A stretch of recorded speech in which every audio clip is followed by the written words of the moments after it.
Rêve uni, exploration de soi.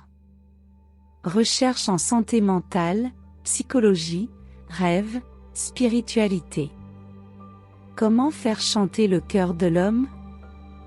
Les gens ne veulent pas seulement améliorer leurs faiblesses, ils veulent mener une vie pleine de sens.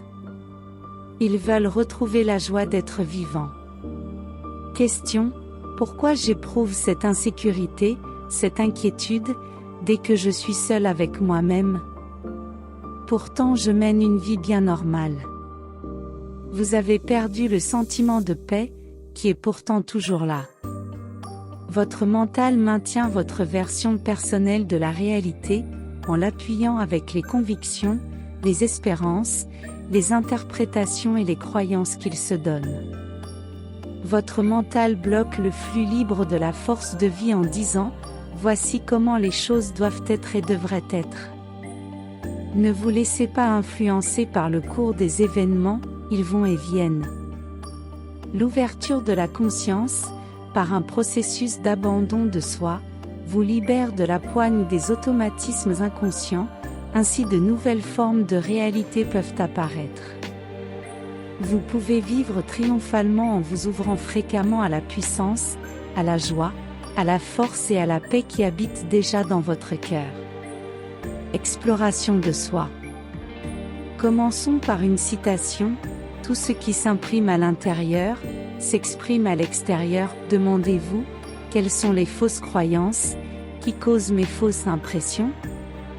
Comme un réflexe conditionné, votre inconscient vous manipule, il vous pousse à des actes répétitifs. Un sage a dit: chaque fois que vous êtes tenté de réagir avec les mêmes vieilles habitudes de pensée, demandez-vous si vous voulez être prisonnier du passé ou un champion de l'avenir. Ce que vous voyez à l'extérieur est le reflet de ce qui se passe en vous. Vous projetez continuellement vos conflits, vos peurs, vos croyances sur le monde extérieur. Comment surveiller les écarts de l'imagination? Ce n'est pas le monde extérieur qui rend l'homme malheureux, mais ce qu'il porte en lui. Tout part de l'intérieur. Toute difficulté doit être vaincue en vous. Abandonnez les pensées de méfiance, de doute ou de désespoir. Vous avez ce qu'il faut pour vous libérer. Par une introspection, vous découvrez les racines de vos sentiments les plus secrets, les aspects les plus sombres de votre personnalité, vos refoulements, vos complexes, votre égocentrisme.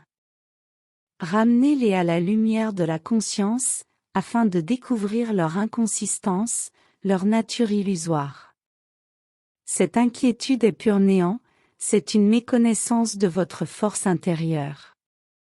Il est important de devenir pleinement conscient, afin de devenir maître dans votre propre maison. C'est votre moi divisé, votre conditionnement qui est en cause, pas votre vraie nature. Pourquoi je perds le contrôle de mes émotions, par des attaques de frustration, de colère, d'angoisse? Ne soyez plus comme des marionnettes, toute forme d'esclavage ou de dépendance est un mensonge. Il n'y a rien de réel qui vous retient prisonnier, ou vous fasse perdre le contrôle. Vous êtes victime de vos propres idées. Prendre conscience que toutes ces angoisses ne sont qu'une vision fausse de la réalité. Accorder une confiance totale à la force unique, sans second qui est l'intelligence suprême. Toute confiance en soi, est confiance dans la vérité qui habite en vous. Votre tâche consiste à devenir conscient de votre vraie nature.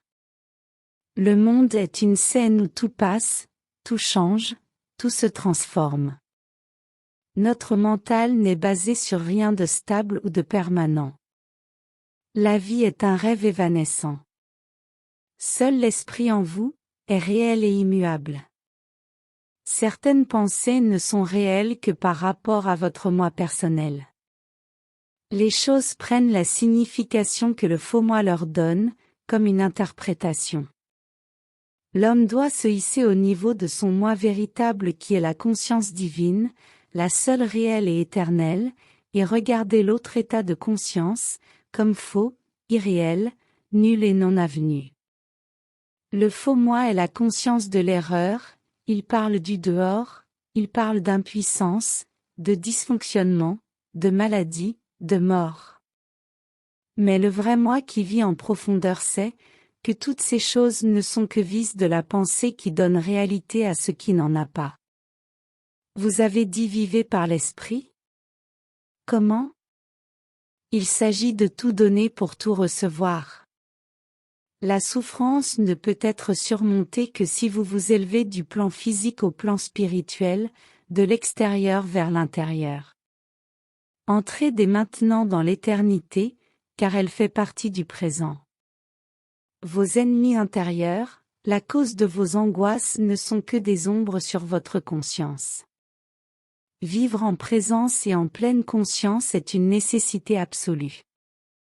En tout et partout, ne voyez que la source de vie, c'est comme dans une pièce, vous chassez l'obscurité par la lumière. Le mental peut faire du ciel un enfer.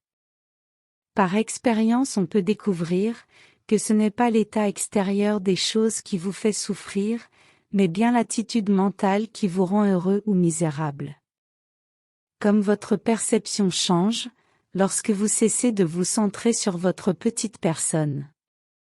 Dès que vous commencez à prendre conscience de votre unité avec la source de vie, tout change et tout se régénère. On constate alors que tout est dans l'ordre divin.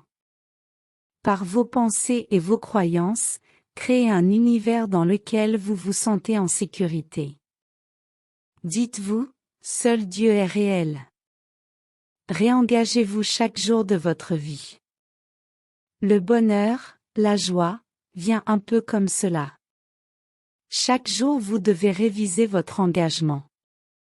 C'est comme le don de soi, une totale consécration de vous-même. Devenez fluide, laissez le mouvement, le flux, être votre vie même. Restez disponible.